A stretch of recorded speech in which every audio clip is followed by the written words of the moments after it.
What's up, everybody? Welcome to this week's edition of the On Purpose Podcast, where it's our honor and privilege to show up with you each and every week, to have this space in your life to take a little bit of your attention from other things you could be doing. We don't take that lightly. And part of what brings us here is sharing stories and getting people to think differently, move differently, process information a little bit differently. And this week, I'm super excited to bring on one of my friends for over 20 years now. It's hard to believe. Over 20 years I've known this guy. And he's the founder of Veraritoss Athletic Performance, but I knew him all the way back as a college intern before he was a super successful business owner. And I can't think of anybody more humble, more gracious, and that I would want having influence in my life as a coach than Matt Erdman. And Matt, is truly a privilege to get to share your story with our people, because I love one of the catch lines I found in some research for you is, your work is not about building strength or speed. That's the byproduct. You're really building confident, capable human beings. So, Matt, thank you for that, and welcome to the show. Dude, I love it. Yeah, it is wild to think way back in the day of hitting up some of those ride-alongs when I was interning, not knowing what the heck was going on, man. Like, this is a complete full circle. Yeah, dude, what was it about those early days, do you remember, from your side, that allowed us to connect? Because I'm probably a little over 10 years older than you, so there's a different age gap there. Yeah, what was it, do you remember specifically? Because my first memory is you coming to the DT Academy as an intern, Right. and me being like, wow, this college guy is better than most of these adults we've hired. Not that you weren't an adult, but you were a college student, Yeah, I was still a college dork. Like, there's nothing about that that's to debate. Man, I think the simplicity of it. I mean, I'm a small town farm kid at heart, and I don't think that'll ever go away. And in the different environments, whatever it was, whether it was the mat room, whether you were in teaching, or whether we went out and dealt with the ridiculousness that was on patrol, like, you were the same dude. And like, that authenticity was not always something that was easily found anywhere that I had gone previously, right? Going through school, being part of some athletics and different things. Like, it was just refreshing to see somebody who was who they were, regardless of the situation, the circumstance. And that kind of led me to the point of like, I think this is a good place to be able to come hang out and learn how to do stuff. Yeah, I appreciate that. That's something we've always tried to be who we are, right? Like, I can't be my best if I'm always trying to be somebody else for different audiences. But I remember, one, I liked your questions, right? I mean, you would ask questions to actually understand, not to argue a point or share with me what you already thought you knew about something, which is it seems crazy, right? When you're in a training environment, how many people show up actually not wanting to learn, but just to defend what they already think they know? Right. It is wild, right? People spend money to go to these trainings to basically, hopefully, have you tell them that they've been right all along, right? I don't want to have to learn that I may need to adjust something, or I may be 80% right, and that 20% was totally egregious, and I should probably fix that and move on. I just want you to tell me that everything's good, right? I think a lot of that too came from my parents. I mean, they were never people, like, ego was never a thing. Like smack talking. Like, when I played sports, I couldn't tell you if I ever actually trash talked to another human the whole time I played. And a lot of it was just like, hey, shut your mouth, do your job, be respectful, and there's always going to be people that you can learn from. And if you stop thinking that you can learn, you're probably going to be a pretty worthless human. And so that's stuff that I kind of just kept building as I keep getting older. Yeah, I love it. Well, I'm honored to have you here, but you're a strength coach, you're a speed coach. We can't just jump into it. I got to warm you up, man. Yep. But here's the deal. I know you've been part of the community for a while, but you've not heard these questions, Matt. Let me tell you that right now. I can't wait. I was wondering what you're going to come up with, man. I'm excited. I'm excited. Let's get it working. All right, here we go. You wake up tomorrow with 1 extra hour in your day. You get 1 extra hour, do whatever you want. What are you going to do with it? First, I am going to, I'm going to read something for enjoyment. Like, I have been terrible about doing that. And with kids, right, always trying to tell them to read. They're like, Dad, you never read. I'm like, trust me, the stuff I read is not that much fun. Journals, articles, textbooks, blah, blah, blah. So probably for just having that time, just that they're just read something, to whether it was educational or just for the heck of it, that would probably be my first go-to. All right. Now, on the flip side, you get to remove one distraction from your life for a week. What are you going to get rid of? Does it have to be tangible, or can it be anything? This is your world. You tell me what you want to get rid of for a week. You just can't have it for a week. I love it. like the comparison and fear, right? I would take away a whole week of like not feeling like I need to compare, like contrast with what I'm doing to what somebody else is doing. So that way it could just kind of like feel honestly like more enjoyment and more fulfillment from it instead of like, does this line up with what these folks are doing, or is this as good as what they're getting with their athletes or with their kids, like any of those types of things, and just be able to trust what you're doing in the moment and just let it continue and be patient with the process without having to always drown out that noise every 20 minutes or however long it comes. That's a good answer there. What's one book that changed how you think? You know what? It's interesting. This has been a minute since I've read it, but it's still stuck with me. It's a book called, there's two of them. I forget which is the first one, but it's like Piercing the Darkness by Frankie Peretti. It's probably written 30 some odd years ago, if not longer. But it's basically a lot about spiritual warfare and just goes into a little bit of some detail. It's a fictional story, but it just made me think a lot more like what goes on behind the scenes, the stuff that we can't see, and the things that take place in order for everything to kind of keep happening around us. Whether it's, you want to call it a coincidence, wherever you put your faith in it. Like personally, there ain't no such thing as a coincidence. Like everything has a purpose for it. But I think that's a big one that's kind of shaped a lot of the thoughts of the bigger picture for me as I keep getting up. Good one. I have to look that up. All right. What's one word that describes how you're showing up this year? Man, I'm confident, right? And that was that was an intentional piece. We just did a family move about 6 months ago and moved family, moved schools, moved the business, like all the stuff. And it's one of those where, right, I'm starting to kind of get to the point of being confident enough of what we're doing and seeing the success of it, of yes, we can do this. Yes, we can make it work. So if we're going to go do this, when I walk into some place, right, I'm going to be confident that we can help whatever it is, right? Does it mean I'm going to be the best in the world?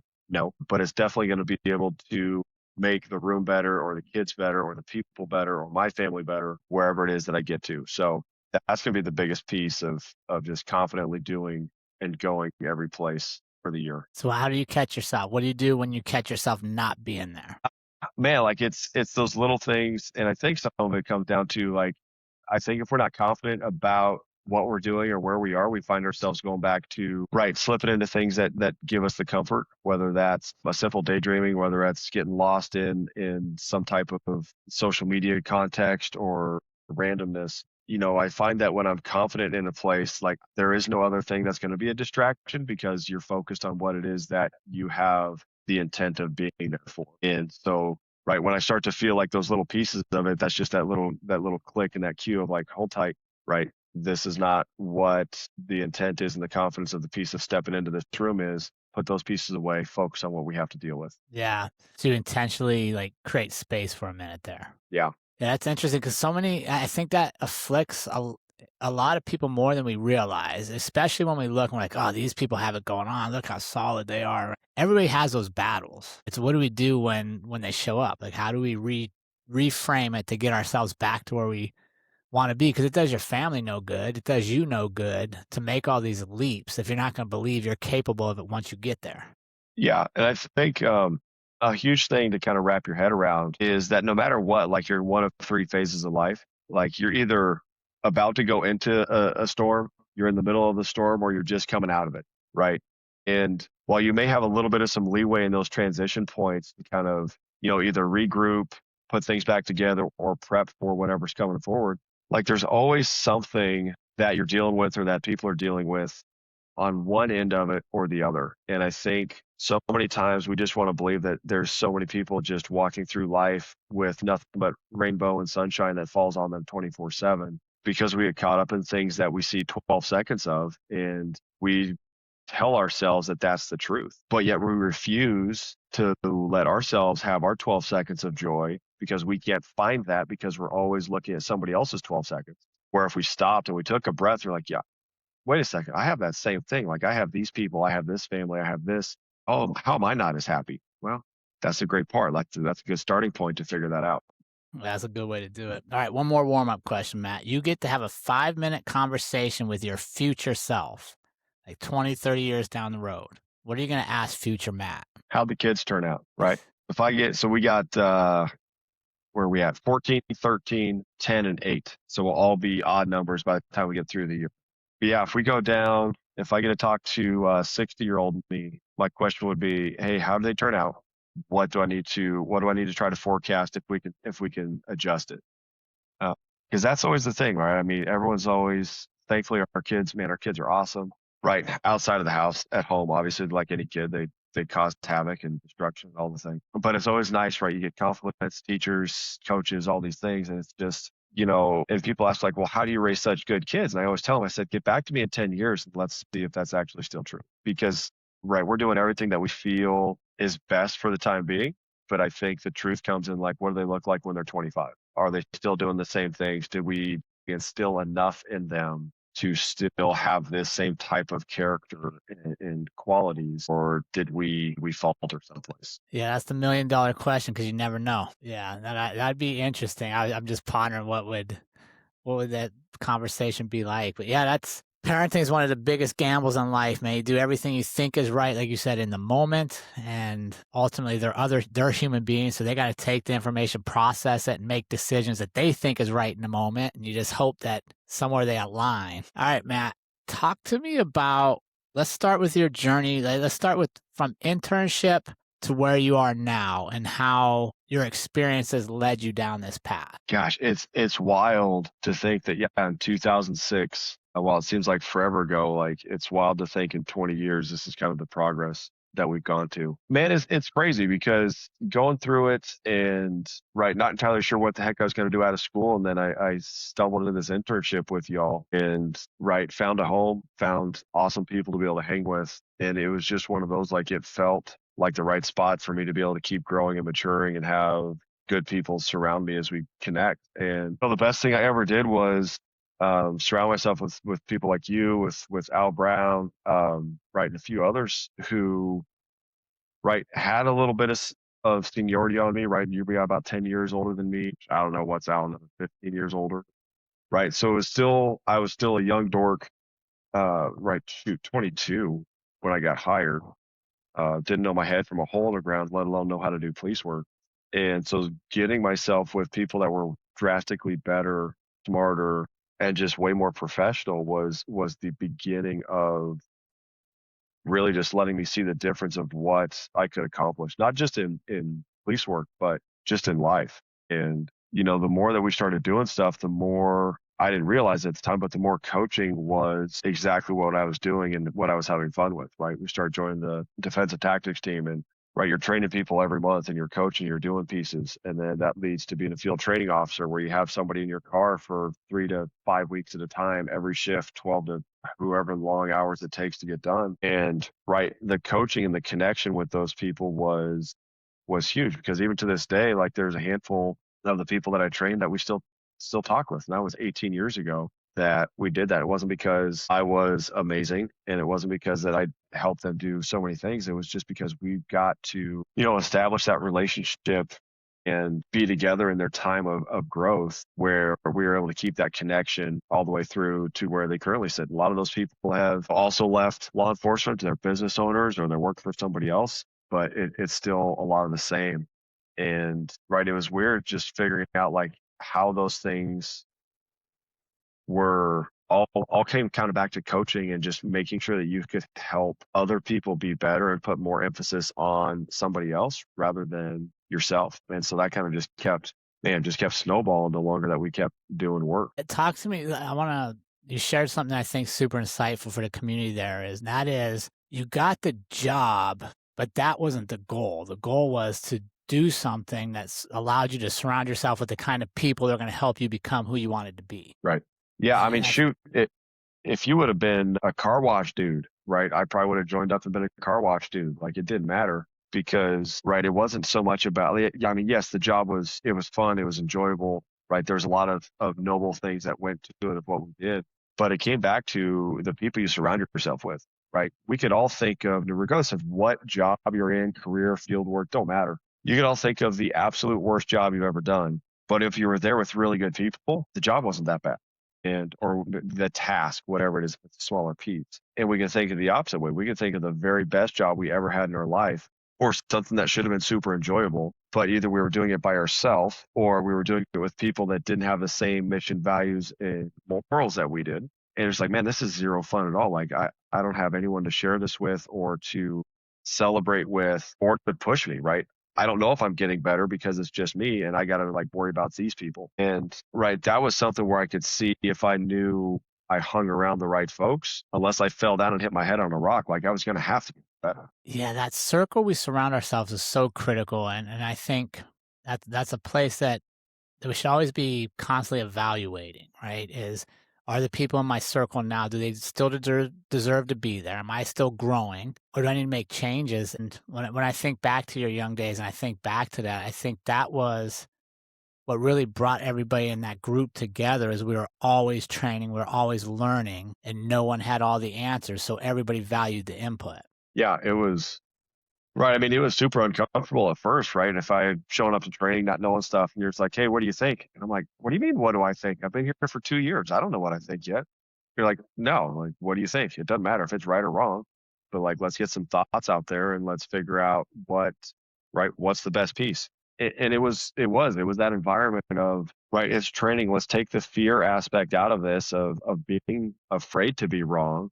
And right, this is a spot where no one's going to die in the time being, right? It's not going to be a wrong answer. You're not going to get fired for saying the wrong thing. Let's solve the problem. And that was the biggest piece. It wasn't about who's right, who's wrong. It was let's solve the problem. Or a lot of times, I mean, shoot, it was stuff that we got brought and people like, hey, we need to do this. And the first question we asked was, what problem are we trying to solve? And a lot of time there wasn't a problem we're trying to solve. And so that started a whole nother conversation to, right, to figure out what the heck we're actually doing. And right, those things have been huge in all the different aspects where I've gone through because, right, decision making, critical thinking, teamwork, collaborating is universal. Yeah, and I think just reflecting back, I think one of the subconscious things without even considering it that united us and made us friends and where we valued our time together was we had both been high level athletes and we both had experienced coaches that invested in us and made us want to play for them. And we'd been on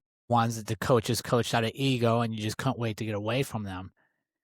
And we're able to take that parallel and realize, like, wait, this is the same thing we're doing. We're trying to teach people to believe in themselves in the most crazy moment they are ever going to face. That doesn't work if they're scared of me, if our ego is in the way of them performing. And I think that's one of the things I always really admired about you, Matt, is you coach and you teach with such a humbleness because we realize that we are the confluence of the information, not the performer of the task. So what is the best? Is my information going to make the performer win? Or is it my belief in them that they can do it that's going to get them to win? And a lot of times we get those confused. No, I mean, gosh, you couldn't be more right. I mean, it's, you're talking about trying to take people from every walk of life to get them to believe and be confident that when people are trying to kill other people, your job is to run in there and stop it. And that's not a normal thing. And so it doesn't matter. You could hand them every textbook in the world, every manual. Here's A to B's, right?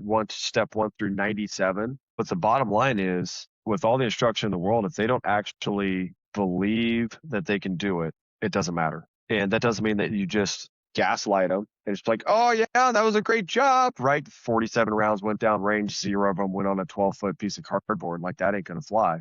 Right. So there's still standards, but it comes down to it is how much of performance is already ruined before they even begin because they are either afraid of that they can't accomplish it or they're terrified of the situation being put in, not the real situation, the training situation. Right. And I know we've talked about this a ton with, right, law enforcement world with firearms quals. You get people that are terrified of being able to put 10 rounds on paper. But if we dropped them into any environment and just said, hey, there's a bad guy, you got 3 seconds, what's your decision? They do amazing. And right, it comes down to, well, why are they not confident in the most simplest form of what they're trying to do? Well, who ruined that for them? To be honest, like what coach or trainer, instructor ruined the world for them?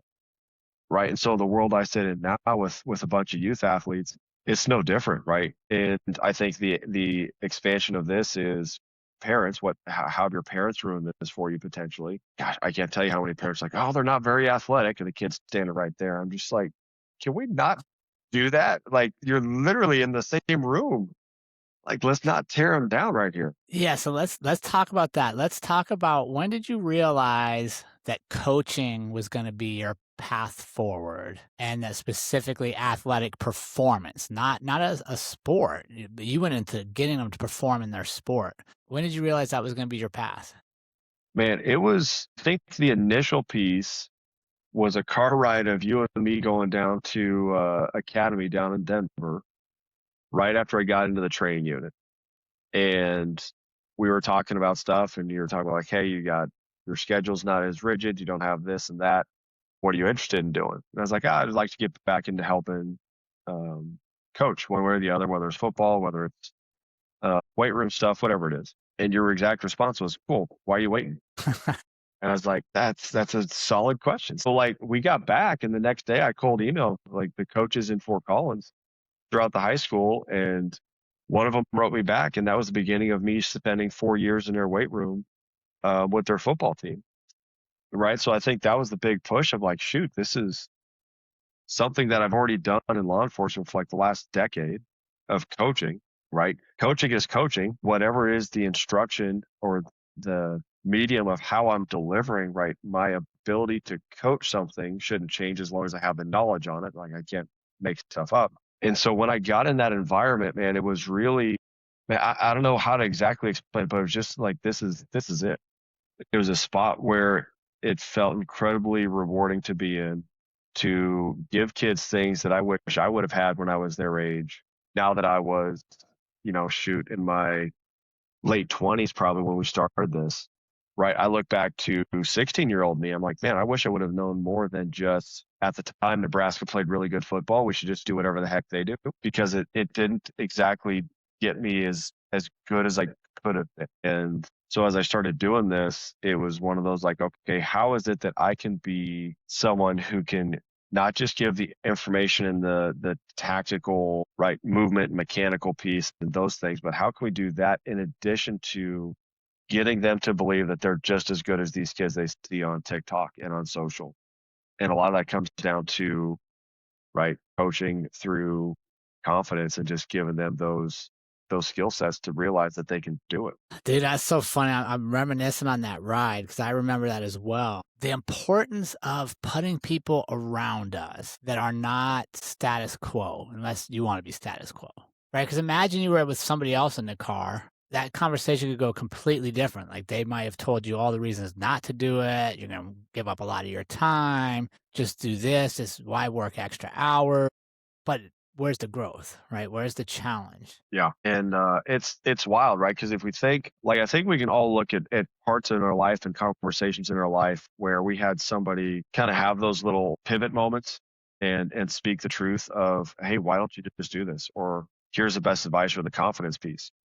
Like I can go through from high school, college, early professionalism stuff with you, and then getting into coaching, right? I can pinpoint exact conversations that I was able to have with different people and coaches that had the same effect on me to get me to not like totally change what I was doing, but to give me the ability and the confidence to either keep pursuing or alter a little bit and be able to give me a better vision standpoint as to what the next step should be. And all of that, whether you realize it or not, it all comes down to who you surround yourself with. Because there's groups of people that they want to be crabs in the bucket, where if one tries to get out, they're going to pull your little butt back in there and say, stay miserable with us. And you got other people who are literally grabbing you by your shirt collar and throwing you out of the bucket saying, go do this. This is your time. Make it happen. And right, those are the people that I would say 99 times out of 100 have your best interest at heart, and they have the most confidence, and they see the things in you that you fail to see yourself. That's so important, right? What a gift we can give others is to help them see what you see in, right? And because selfishly, that job we had in the office took a lot of our time. Selfishly, I could have told you, just focus on this, because then you could have done a couple more cases that I wouldn't have to do, right? Right. Yeah. I could have taken a few more of those and just called it even. That wouldn't be the right thing, right? Our job as humans should always be to help people around us, see what's possible, see where things can go that maybe we lose sight of in the hustle bustle of the day. Mm-hmm. And if somebody trusts you enough to give you that insight in their life, what's the responsibility we have to use it properly? Yeah, It is. It's interesting, right? Because I don't know. I mean, you've coached tons and tons of people, and it's one of those like it hurts sometimes. Like you get kids or athletes or professionals that come in and you coach them, and you can see the opportunities that they have and the skill sets they have, and they refuse to be able to step out and do something because it could be scary or it's different or it's unknown, right? And you just look at it and say, well, then what are we doing then? Are we right? Are we really trying to get better, or are you just trying to have me tell you that it's okay just to stay there and be mediocre, right? Or be average? Yeah, if you want to stay there, like there's nothing wrong with that, but don't lie to yourself or anybody else that you actually want to do something more if you don't have the ability to keep doing it. And like that's always something I'll tell kids all the time. Like if anybody who's an adult ever tells you I could have done something, they're lying. Because if they could have done it, they would have, right? You get all these people, it's like, oh, I could have went to this school. I was like, and I'll flat out tell people to their face. Now, I was like, I could have, no, you couldn't have. I was like, I'll stop. I said, stop. I said, quit lying to yourself. You're too old. I said, if you could have done it, you would have gone. I said, you made an excuse as to why it is that you didn't accomplish that. And I said, you just need to agree that you did it and move on. And right, it's easier for us to try to make those little myths true sometimes instead of finding those people around us that says, no, dude, get off your butt. Why don't you go start coaching?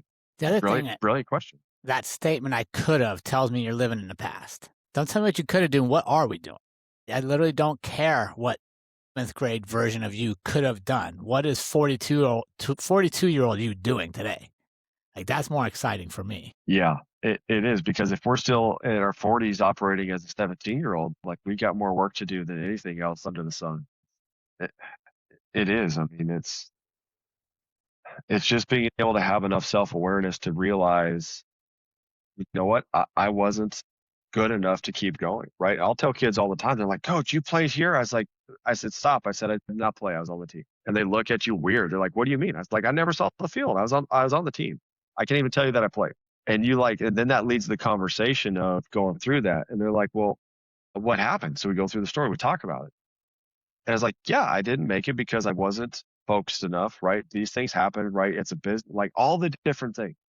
I said, and 100% of it was on me. Like it wasn't a coach's fault. It wasn't a program's fault. It was my fault because I lost the desire and my purpose to keep trying. And so I had enough and I went on.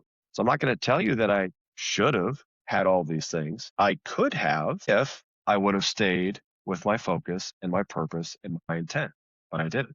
And so now as a coach, right, I get to share that experience with a lot of kids of things change, environments change. And when it happens, like you have to be able to figure out how you're going to keep adjusting, or you're going to be one of those people that falls away as well. Yeah, I think just the acceptance of it, right? Like, because I was the same. I thought I was going to be a Major League Baseball player. I get to college and I realize, like, whoa, there's a whole nother level that I just don't have the skills to, I'm not competitive here. So I hold on to that and that becomes your identity. Well, it's easy to see where you don't compete in other places in life, right? Like you're always being held back versus accepting, like, that was a chapter. I can go new places and create new stories now. And I think that's one of the greatest things we can teach our young people is nothing in life is really permanent. Make decisions. If it goes bad, it doesn't work out, you're going to learn. You're going to get new information on what might go right. You can pivot. You can do things again. But we have such an idea that every decision we make is so serious right now. And, oh my God, it's going to shape the rest of your life. And it's really not. Like you're either going to find something you enjoy and do more of it, or you're going to go, hey, that wasn't really for me, but what can I learn from this, and go find something else. Yeah. I mean, there's a phrase, right? Failure isn't fatal and success isn't final, right? So neither one means that you're at the end of your game, right? Cool. You won the Super Bowl. Now what? We're going to take like a month off and start preparing for next year. I mean, there's still another season coming, right? Hey, you're the Raiders. You're 2 and I don't know what. They're terrible. What are you guys doing? They're doing the exact same thing the Super Bowl team's doing. They're trying to prepare the exact same way, right? So the only way that stops is if we get to those points, right? We get the trophy and we quit, right? We get the promotion and we stop working as hard, or right, we on the other end, oh, I made a bad decision. I'm never making a decision again, right? Those are the points when we stop having any type of growth or progress, and you start to get people that just stay right in that middle ground. Love it because it's quote unquote safe. I don't have to make these decisions. No one's going to expect too much of me. I want to just let myself just ride this little train for the next 30 years, be miserable, and call it good. Talk to me about the identity of Veraritoss. What does that mean, and how did you pick that name? Because that's always intrigued me. Man, good. So Veraritoss is Latin for truth. So it comes from several aspects. One is faith. So John 14:6, Jesus says, I am the way, the truth, and the life. Nobody comes to the Father except through me. So that was a big piece of it from where we put our faith in our family. Another part was law enforcement, right? Oddly enough, can't tell you how many times we took people to jail that had Veraritoss tattooed on them somewhere. And it was one of those that's right in police work. Your job was to find the truth. You couldn't have emotions. You couldn't have your own opinions. You looked at facts, and facts were everything. So truth was truth. Here's our decision. That meant sometimes nice people went to jail. It meant sometimes that bad people didn't go to jail because you can't argue with it. And the last part of it is just truth and training, right? Kids who say that they can do all this stuff, and athletes that can post on social media that they run stupid fast times or they jump 9,000 feet, and you come in and it's like, this is where truth is going to come find you, right? If you're telling the truth, you got nothing to be afraid of. If not, you probably got some humble pie to eat, and then we're going to figure out how to get you to where you want to be. And that's the biggest aspect or for what we accomplish is, right, we still want to be truthful in training. We're not just going to pat somebody on the butt and say, good job, Johnny, you showed up for the last 3 months. I have no idea if you got better or not, but tell your mom and dad, thanks for sending you. Right. The truth aspect has a accountability piece on me, because if I'm not truthful and if I don't get them better, they're going to go play a sport or go do something. And if they can't do that better to some aspect, then they're going to look at that and say, well, that wasn't worth a darn thing.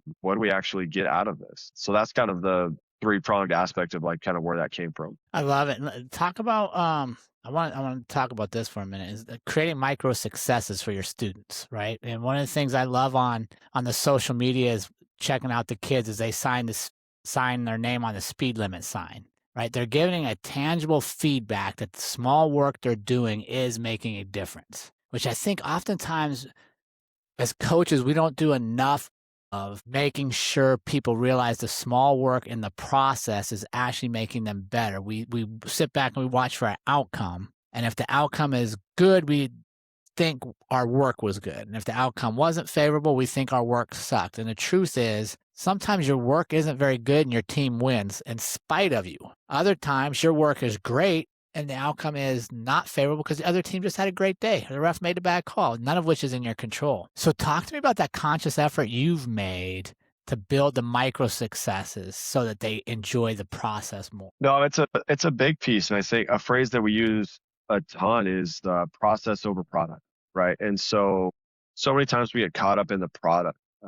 Track is one that everyone wants to look at. And you have all these kids that are like, well, I want to run this time.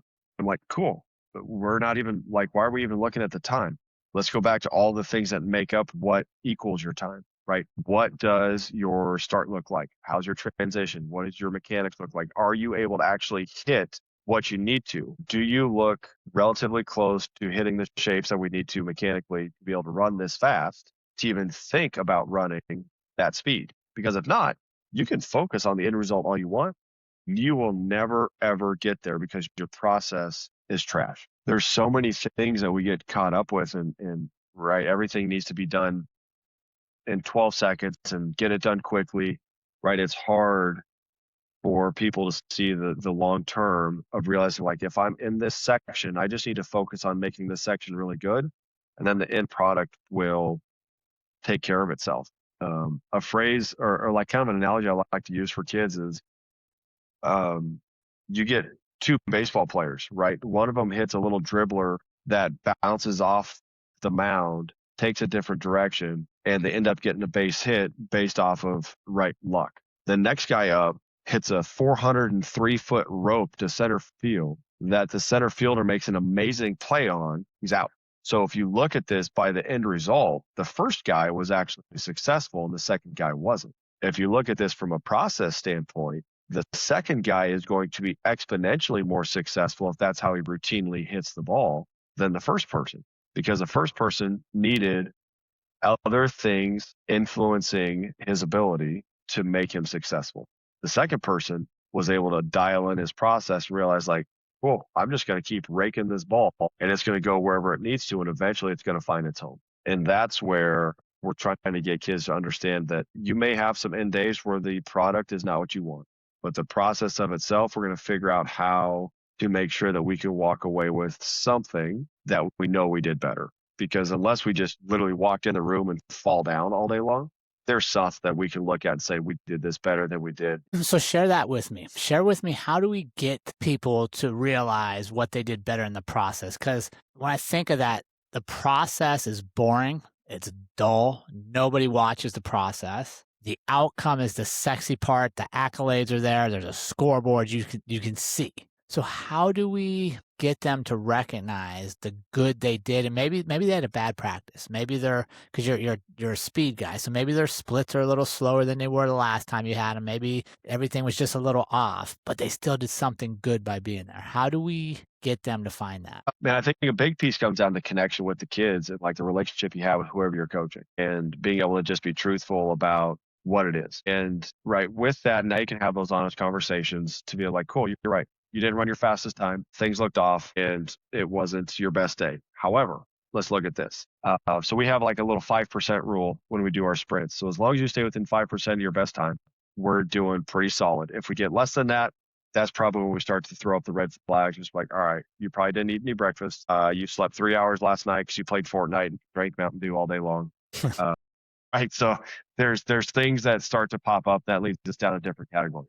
But this is one of those where we can start to find those. So last night, for example, I had a volleyball group in and we did some games, changed the direction stuff, made them think. And then we finished with timing some of their sprints.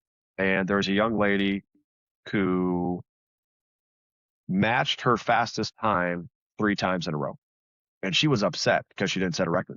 And so after this, I said, why are you so mad?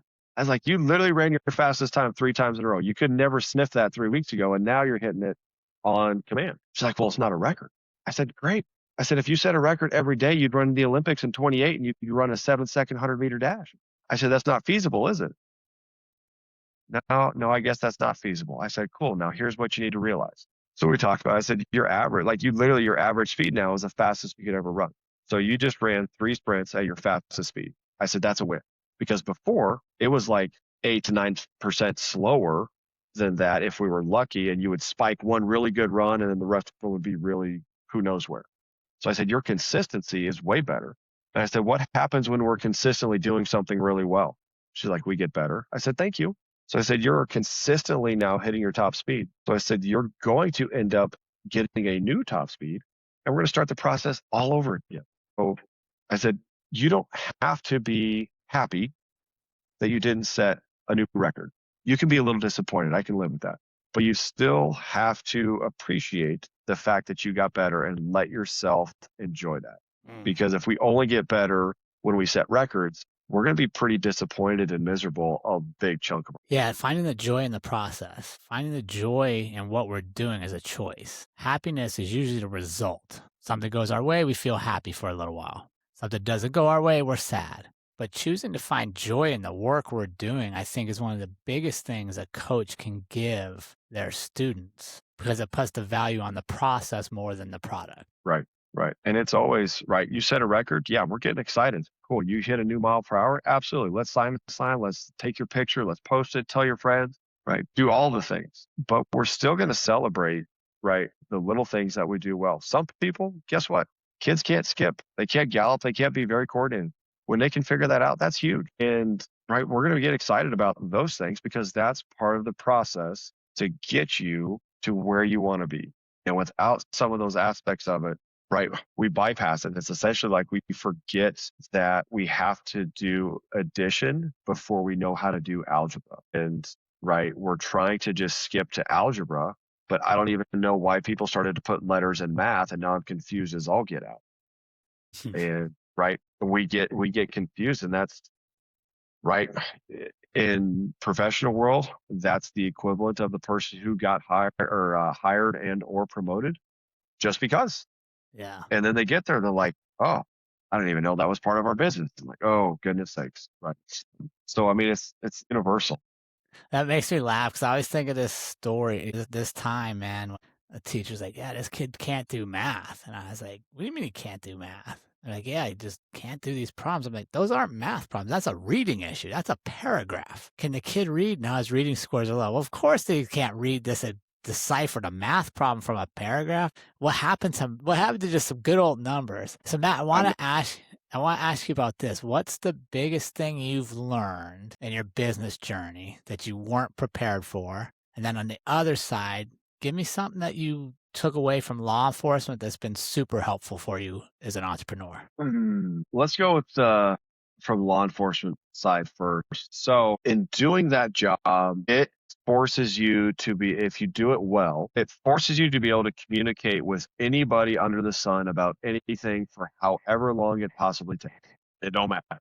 You're on the side of the street talking to some dude for 3 hours while they're doing who knows what, and you got to sit there and figure out how to not make it really awkward or to make them think about all the stuff that they want to do and keep them engaged. And right, that's been super helpful in all the stuff that I've gone and done since then, is because having a conversation is not just about filling space with sound. It's about figuring out who the person is that you're in front of and what is it that you can do to connect with them for whatever reason. And it could just be the fact that you need to waste 10 minutes of time while you're waiting for something. Right, you are in an interview, or you're talking with a parent, or you're talking with a coach or a school or a team about, like, hey, here's what we want to do as far as, right, why you should partner with us. Here's what we want to bring and be able to offer. And it comes down to, once again, it's a conversation and communication that's comfortable and confident, because one, you know what it is that you're doing, but two, talking with people's not a struggle, right? And that is a huge piece, because if you leave it to me, I will sit in a room all by myself with absolutely no other human and be quiet.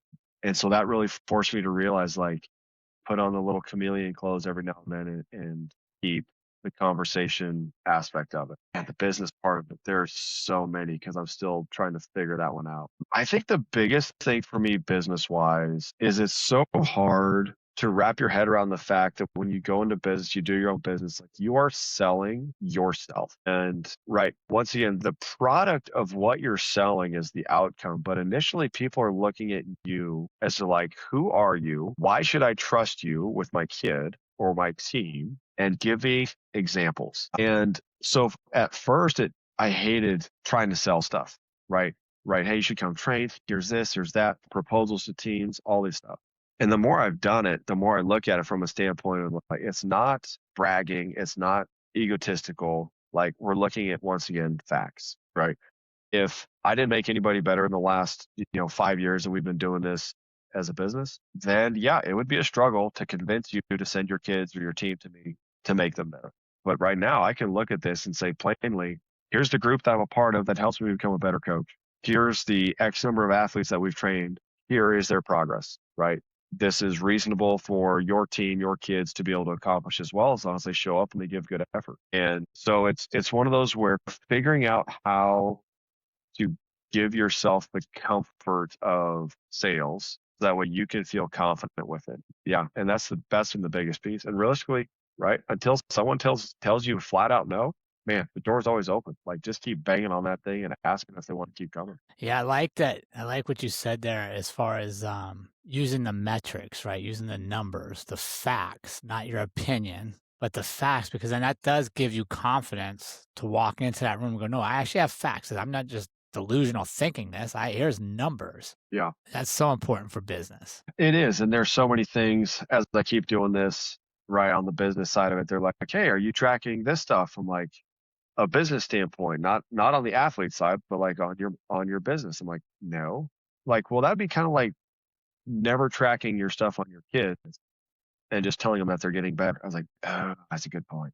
I should probably start tracking that to make sure I'm actually moving in the right direction. Always something new. Yeah, man, it's always something new to be able to keep learning. Matt, what's one idea you hope people take away with them from this conversation? I would say figure out what it is that you truly enjoy and you're good at, and then let that be your driver for how you face your career decisions, right? If you're really good at something and it looks like it's a hard aspect for you to be able to figure out how to make a living for that with your family or with whatever you got going on, right? That doesn't mean just sell everything and start doing it, but there should be some type of planned effort as we move forward through the rest of this year, at least, to say, okay, if this is something I truly enjoy and I'm good at, how is it that I can make this at the bare minimum a side hustle by the end of 26? Right? How is it that I can make this something where it gives not just does it give me joy anymore, but it gives me a little bit of some freedom in whatever that is, right? Does it mean freedom because you have a little bit more spending money, or you can pay off your loans or bills, or it gives you the avenue of like, cool, this is my 2-year exit strategy, and here we go. Now I can work for myself or start this with somebody. That's good. Matt, thank you so much for joining us this week. It's an honor to share your story. Where can our community follow along with you and become part of your network? No, I love it. So website is veritossathleticperformance.com. Twitter, it's not Twitter anymore. X and Instagram is just Coach Erdman. Those are the best places to be able to find stuff that we put out for our kids. We'll throw all those in the show notes and links to them all. Matt, thanks again for joining us. Keep up the good work, my friend. We love what you're doing. Thanks, dude. I appreciate the time.